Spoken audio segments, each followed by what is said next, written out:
A solenoid 60 centimeter long and radius 4 centimeter has 3 layers of winding have 300 turns each. चलो जी, total windings हम लोग अभी लिख लें। तो नंबर ऑफ टर्न्स आपके कितने आ गए? ये आ गए 900। एक चीज़ हमने यहीं स्पेसिफाई कर ली। A 2 centimeter long wire of mass 2.5 grams lies inside the solenoid near its center, normal to its axis. Both the wire and the axis of the solenoid are in the horizontal plane. ठीक है, ये question हमने पहले भी देखा हुआ है। ऐसा आपका सोलिनॉइड कुछ इस तरीके से बना हुआ है। ये डायग्राम थोड़ा रफ सा लग रहा है, इसको ठीक कर लेते हैं। चलिए, तो बेसिकली आपका जो सोलिनॉइड है वो ऐसे पड़ा है। ठीक है, इसके बीच में यहाँ वायर एक सस्पेंडेड है। इस वायर का हमें मास पता है 2.5 ग्राम्स एंड इसकी लेंथ पता है। ठीक, wire is connected to two lead parallel to axis two leads parallel to the axis of the solenoid to an external battery which supplies the current. तो करंट की वैल्यू भी पता है। What is the value of current with appropriate sense of circulation in the windings of the solenoid that can support the weight of the wire? तो basically हमको इस solenoid के through कितना करंट चल रहा है ये बताना है, ताकि इस वायर का वेट सपोर्ट कर दिया जाए या कर सकें। ठीक है, तो आप सबसे पहले देखिए कि लेट्स से आपके सोलेनॉइड का करंट टुवर्ड्स राइट है। आपका यहाँ वेट जो है वो वायर पे वेट लगने वाला है नीचे, तो आपको एक फोर्स चाहिए ऊपर की तरफ। फोर्स क्या होता है? I L cross B. तो बेसिकली आपका आई एल जो है इसका डायरेक्शन अगर मैं निकालना चाहता हूँ, इसको मैं एल लिख देता हूँ। ठीक है, क्रॉस मैग्नेटिक फील्ड कहाँ है? हमने आई कैप ले लिया और रिजल्ट जो है आपको कहाँ पे चाहिए? ऊपर की तरफ। तो ये हो जाएगा प्लस जेड एक्सिस, मतलब प्लस के कैप। तो किस चीज़ से मल्टीप्लाई करेंगे आई कैप को प्लस के कैप लाने के लिए? तो इससे हमें डायरेक्शन मिल जाएगा। तो simply write hand rule use कर लें, एल क्रॉस आई।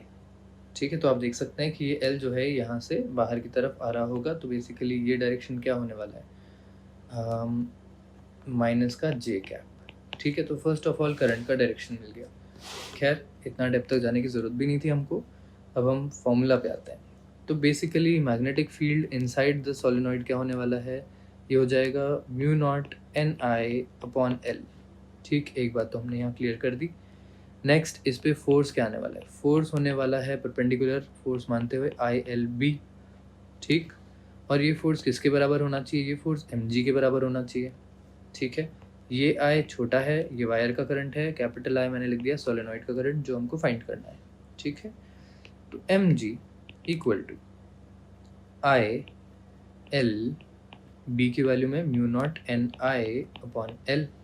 ठीक है, सब लिख दिया। अब आपके पास क्या बचा? कुछ नहीं, आई निकाल देते हैं यहाँ से। म्यू नॉट एन नीचे चला जाएगा, ये तो उल्टा लिख दिया मैंने। इस साइड आपके पास है एम जी एल और नीचे है आपके पास mu naught N small I and L. तो इन सब की वैल्यू पुट करते हैं। देखिए m कितना है? 2.5 ग्राम्स। तो 2.5 इंटू 10⁻³ नेक्स्ट क्या है? g की वैल्यू 9.8 ले ले। और नेक्स्ट क्या है? l कितनी है वायर की? ये देखिए l जो है ये कैपिटल L है, ये लेंथ है आपके सोलेनॉइड की। तो आपको यहाँ पे सोलेनॉइड की लेंथ दी होगी कहीं पे 60 सेंटीमीटर। तो इसको क्या लेना पड़ेगा? 0.6 मीटर। नेक्स्ट आपके पास है, ऊपर काफ़ी मैंने लाइंस खींच दी, इनको हटा लेते हैं, क्लियर दिखेगा। चलिए, नेक्स्ट आपको चाहिए म्यू नॉट। तो म्यू नॉट है आपका ये तो 4 पाई इंटू 10⁻⁷ लिखना है। एन है आपकी कितने टर्न्स हो गए टोटल? 900। तो 900 आपके नंबर ऑफ टर्न्स हो गए। आई की वैल्यू, छोटी वायर में करंट कहाँ लिखा है?